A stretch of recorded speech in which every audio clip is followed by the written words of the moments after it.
Painted painless learning. નમસ્કાર વિદ્યાર્થી મિત્રો, આજે આપણે ધોરણ 6 વિષય ગુજરાતી પાઠ નંબર 15 અખંડ ભારતના શિલ્પી સ્વ અધ્યયન પોથીનું સોલ્યુશન લઈને આવ્યા છીએ. વાક્યો વાંચો, સમજો અને તે વાક્યને લાગુ પડતો ગુણ કૌંસમાંથી શોધીને લખો. મહેશ અને માલતી રિશેષ પછી પોતાના વર્ગની સફાઈ કરે છે. ફરજ પાલન. ગરીબ તવંગર બધા વર્ગ અને બધી કોમ એકરાગ થઈ અને એક ખોળીએ પ્રાણ હોય તેમ વર્તે એકતા. સરદાર બિરબલની છટાથી બોલી ઉઠ્યા, ન સમજ્યા આજને તમે દાળ બનાવી તેવી દાજેલી દાળ રમૂજ.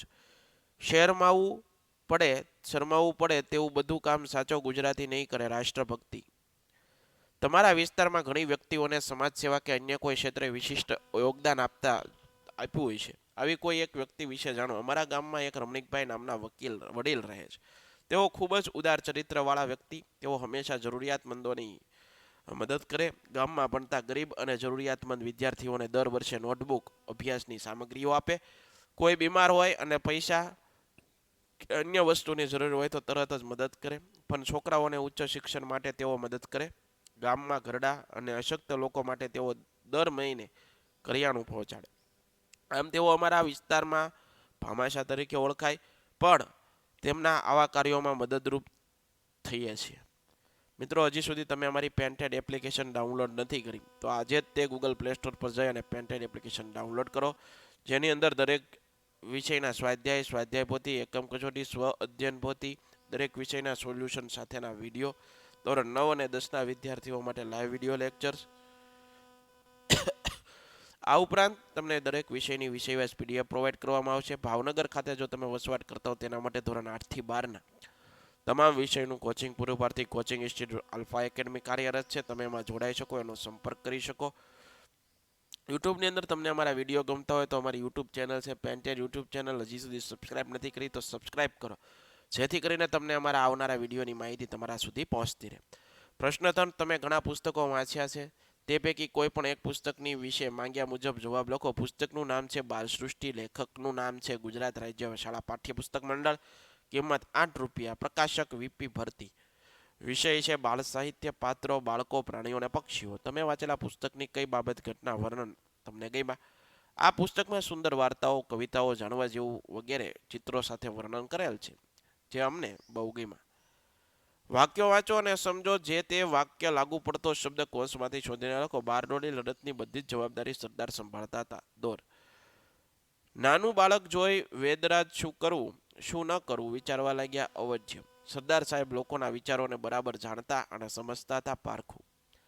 દેશી રાજ્યોના વિલીકરણનું કામ ઘણી મહેનત લાગી લે તેવું હતું. મુશ્કેલ. સરદાર લોખંડી પુરુષ તરીકે જાણીતા. બિરુદ.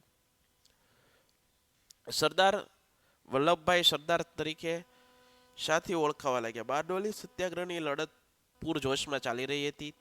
ત્યાં એક પ્રસંગ કોઈકના મોંમાંથી ખેડૂતોના સરદાર જેવો ઉદ્ગાર નીકળ્યો. જેને સાંભળ્યો તેને ઉપાડી લીધો અને ગાંધીજીએ તેને સરદારનું બિરુદ આપ્યું. આથી સરદાર તરીકે ઓળખ.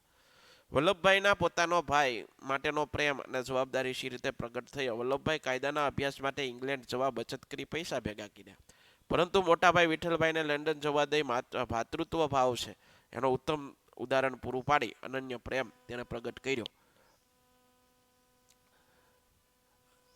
વલ્લભભાઈના વ્યક્તિત્વના નાળિયેર સાથે શા માટે સરખાયું? આમ તો દૂરથી જોનાર વલ્લભભાઈનું વ્યક્તિત્વ એકદમ વૃક્ષ લાગતું, સ્વભાવ પણ બહુ કડક એવી છાપ પડતી, પણ તે તેમની બોલી, સચ્ચાઈ અને આખા બોલાપણાના લીધે એને લાગતું હતું કે ખરેખર તેઓ નાળિયેર જેવા હતા. નાળિયેર ઉપરથી ખટન બરછટ હોય પણ અંદરથી મીઠું અને કોમળ હોય. તેમના સ્વભાવની ખાસિયત એ હતી કે કોઈનાથી પણ ડરતા નહીં. જેલ યાત્રા દરમિયાન સરદારે શી યાતનાઓ વેઠી? જેલ યાત્રા દરમિયાન સરદારે અનેક યાતનાઓ ભોગવી. તેને સૂવા માટે કાળો કામળો મળતો. ચોર લૂંટારાઓની જેમ રખવામાં આવતા. જમવામાં બપોરે રોટલા ને દાળ, સાંજે રોટલા ને શાક હોય. જાણે ઘોડાને ખપે તેવું જમવાનું તેને આપવામાં આવતું. ગૃહપ્રધાન તરીકે સરદાર વલ્લભભાઈ છે. સરદારની ભૂમિકા શી હતી? ભારતના ગૃહપ્રધાન તરીકે સરદારની ભૂમિકાને ઇતિહાસમાં ક્યારેય ભૂલી શકે નહીં. ભારતમાં અનેક નાના મોટા દેશી રજવાડાઓ હતા. આ રજવાડાઓ ઘણા રાજવીઓ પોતાની રીતે સ્વતંત્ર રહેવાના મનસૂબા કરતા. તે રાજ્યોના વિલીકરણની કપડી અને મહત્વની જવાબદારી સરદાર પટેલે નિભાવી. ક્યાંક સમજાવટથી તો ક્યાંક કડક પગલાં લઈ રાજાશાહી નાબૂદ કરી અને અખંડ ભારતના શિલ્પી કહેવાય. પરંતુ પણ એટલે અને શબ્દોનો ઉપયોગ થયો હોય તેવા વાક્યો એકમમાંથી શોધીને લખો. પરંતુ ગાંધીજીને ભાષણ કરવાની વિનંતી કરવામાં આવી હતી, પરંતુ તેને ના પાડી અને કહ્યું હતું કે અહીંયાના સરદાર વલ્લભભાઈ છે એટલે એઓ એકલા જ ભાષણ કરી શકે. પણ સ્વભાવમાં પણ બહુ કડક છે એવી છાપ પડતી, પણ એ તેની બોલી સચ્ચાઈ અને આખા બોલીપણાને લીધે લાગતું હતું. એટલે સરદાર એટલે આપણા દેશની ત્રિમૂર્તિ ગાંધી, સરદાર જવાહરલાલ નહેરુ પૈકીની એક મૂર્તિ. અને સર વલ્લભભાઈના જીવનમાં બારડોલીની લડત ભારતના સ્વાતંત્ર્ય સંગ્રામની જેમ જ એક અને આગવું અને અનોખું મહત્વ છે.